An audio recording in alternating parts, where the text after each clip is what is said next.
चंद्रश्री, तुम्ही झोपेबद्दल सांगितलं, झोप डिस्टर्ब होते, गंभीर परिणाम होतात झोपेवर. पण मग शांत झोप लागण्यासाठी काय उपाय सांगाल? येस. एकतर शांत झोप घेण्यासाठी आपल्याला एक मेडिटेशन रात्री करणं फार गरजेचं आहे. आणि जनरली मी हे मेडिटेशन ॲडवाईज करताना म्हणते, पाण्याचं म्युझिक असलेलं मेडिटेशन ऐका. कारण आपल्या शरीरात 70-72% पाणी असतं आणि या पंचमहाभूतांचं जे बाहेर दिसतात तेच आपल्या शरीरात आहेत. बरोबर. आणि त्या पाण्याच्या आवाजाशी आपलं शरीर खूप लवकर कनेक्ट करतं. जी पाण्याची शीतलता आहे, थंडावा आहे, जी शांतता आहे, ती आपण खूप लवकर कनेक्ट करतो. आणि छान असे म्युझिक्स आपल्याला गुगलवरती सुद्धा खूप मिळतात. अगदी 15 मिनिटापासून 2-2.5 तासापर्यंतचे ते म्युझिक्स असतात. सो छान एखादं शांत म्युझिक प्ले करायचं आहे. ऑफकोर्स मोबाईल लांब ठेवायचं आहे, कारण डिजिटल डिटॉक्स सुद्धा तेवढाच महत्त्वाचा आहे शांत झोपेसाठी. बरोबर. त्यामुळे हे मेडिटेशन लावायचं आहे. रात्री झोपायच्या आधी कुठल्याही पद्धतीची स्क्रीन टाईम जो आहे तो कमी करायचा आहे. मग मोबाईल असेल, टीव्ही असेल, लॅपटॉप असेल, तर साधारण 1 ते 1.5 तास आधी तरी तुम्ही त्याच्यापासून दूर असणं गरजेचं आहे. रात्रीचं जेवण पण थोडं लवकर होणं. जेवण आणि झोप याच्यामध्ये किमान 2 तासाचं अंतर आपल्याला ठेवायचं आहे. सो 8 वाजता तुम्ही जर जेवत असाल तर 10:30च्या दरम्यान तुम्ही शांत झोपेसाठी जाऊ शकणार आहात. झोपेची जागा सुद्धा शांत, क्लीन असणं फार महत्वाचं आहे. एक छान छोटासा दिवा तुम्ही बेडरूममध्ये लावून ठेवू शकता.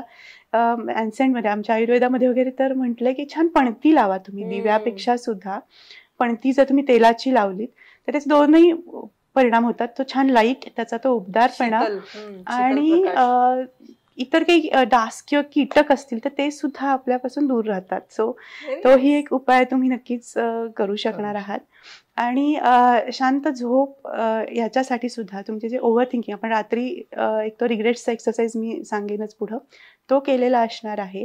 सो त्या निगेटिव्हिटीमधनं बाहेर पडून पॉझिटिव्ह ॲफर्मेशन्स, पॉझिटिव्ह थिंकिंग आणि छान उद्याची एक तयारीची लिस्ट जर तुम्ही करून ठेवलीत तर ती हरीबरी आणि करी याच्यातून सुद्धा आपण दूर होतो आणि शांत झोप आपण नक्कीच घेऊ शकतो. सो मॅडम, आपण काही पॉइंट्स ह्याच्यात ऍड करायचे असतील नक्कीच सांगते. आपण जसं आपण रात्रीचं ओव्हर थिंकिंग ज्या गोष्टी आहेत, म्हणजे आपण डिजिटल डिटॉक्स जेव्हा करतो तर ओव्हर थिंकिंग कमी करण्यासाठी चांगलं म्युझिक ऐकणं किंवा एखादं बुक रीड करणं, की ज्याच्यामुळे जेव्हा आपण जर्नलिंग करून झालंय आपलं, पण आता झोपायचं आहे आणि झोपायचं एक रुटीन टाइम ठरवणं की मी त्यावेळेला नक्की रोज त्याच वेळेला झोपायला जाईल. मग त्या बॉडीला पण ते एक क्लॉक कळायला लागतं आणि रोज मग आपण ती एक सवय लावतो आपण त्या वेळेत. तर आपण असं करू शकतो. Very nice. डॉक्टर मेधा, तुमच्यासाठी मला प्रश्न आहे, सीबीटी म्हणजे काय एक, आणि थायरॉइड पेशंट्समध्ये याचा काय उपयोग होतो? ओके. सीबीटी एक सायकोलॉजिकल थेरपी आहे, ज्याला कॉग्निटिव्ह बिहेवियर थेरपी असं म्हटलं जातं.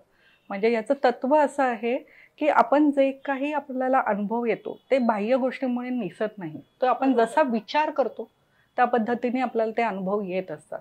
आता आपण थायरॉइडच्या पेशंटमध्ये जसं आपण बघितलं की खूप नकारात्मक विचार असतात. सीबीटी कसं वर्क करते की एक इव्हेंट आहे, त्या इव्हेंटला आपला एक विचार आहे, तो विचार आल्यानंतर त्यानुसार आपले इमोशन्स येतात आणि त्या इमोशननुसार आपण ॲक्शन करतो. बरोबर. आता आपल्या इथे आपण जसं थायरॉइडच्या पेशंटमध्ये म्हणतोय की मूड स्विंग्स खूप आहेत, नकारात्मक विचार खूप आहेत, ओव्हर थिंकिंग आहे, लो सेल्फ कॉन्फिडन्स आहे. मग हे विचार सगळे निगेटिव्ह आहेत.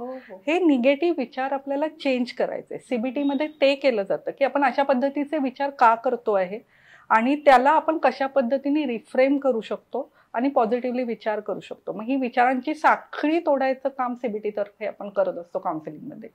म्हणजे काउन्सिलिंगची ही थेरपी थायरॉइडच्या पेशंटला खूप जास्त प्रमाणामध्ये उपयोगी ठरते.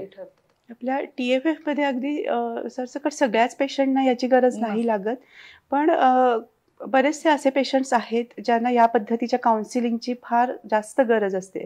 सो TFF मध्ये आपल्याला ते आयडेंटिफाय करताही येतं की पेशंटची रिकव्हरी कशा पद्धतीने आपण करू शकणार आहोत आणि अशा पद्धतीच्या काउन्सिलिंगचा सपोर्ट सुद्धा नक्कीच त्यांना देऊ शकतो.